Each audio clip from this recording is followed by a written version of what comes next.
Di suatu masa, hiduplah seorang lelaki mulia bernama Ayub AS. Allah memberkahinya dengan kekayaan berlimpah, ladang-ladang subur, ribuan ternak, rumah-rumah megah, dan keluarga yang penuh cinta.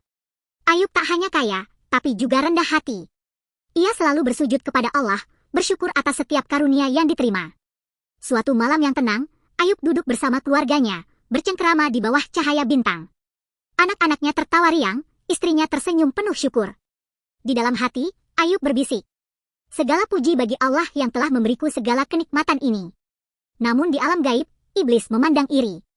Ia menghadap Allah dan berkata, "Ayub beribadah karena engkau memberinya segalanya. Cabutlah nikmat itu, niscaya ia akan berpaling." Allah, yang maha mengetahui hati hambanya, mengizinkan ujian besar untuk menimpa Ayub. Suatu hari, badai besar melanda. Angin kencang merobohkan ladang dan rumah-rumahnya. Hewan ternaknya mati satu persatu. Harta yang dahulu melimpah kini hilang dalam sekejap. Tak cukup sampai di situ, bencana lebih dahsyat datang. Seluruh anak-anak Ayub wafat dalam satu musibah besar. Ayub dan istrinya meratap dalam duka yang mendalam, namun dalam kesedihan itu, Ayub tetap sujud.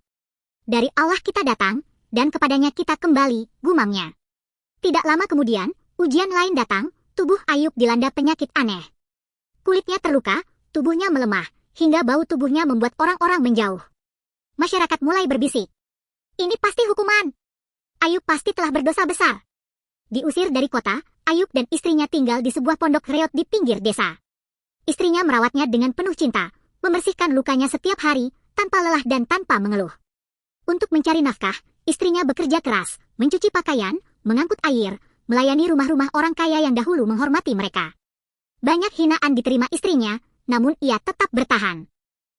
Di dalam pondok yang gelap dan sunyi, Ayub berdoa siang dan malam. Meski tubuhnya ringkih dan dunia menjauhinya, lisannya tak pernah berhenti menyebut nama Allah.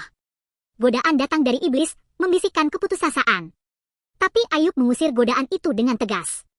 Ia berkata dalam hatinya, "Selama jantungku berdetak, aku akan tetap bersyukur kepada Allah."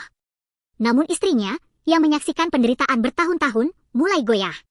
Dalam kelelahan, ia menangis di hadapan suaminya. "Wahai Ayub, berdoalah kepada Allah agar mengangkat penderitaan ini. Bukankah engkau seorang nabi?" Dengan suara lembut dan penuh keyakinan, Ayub menjawab, "Aku telah hidup dalam nikmat selama puluhan tahun. Tidakkah aku bersabar hanya dalam waktu yang jauh lebih singkat?"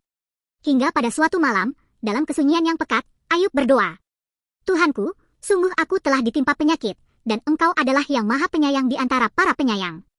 Allah, maha penyayang, mendengar seruan itu. Dari balik langit, datang perintah lembut. "Hantamkanlah kakimu ke tanah, di situ."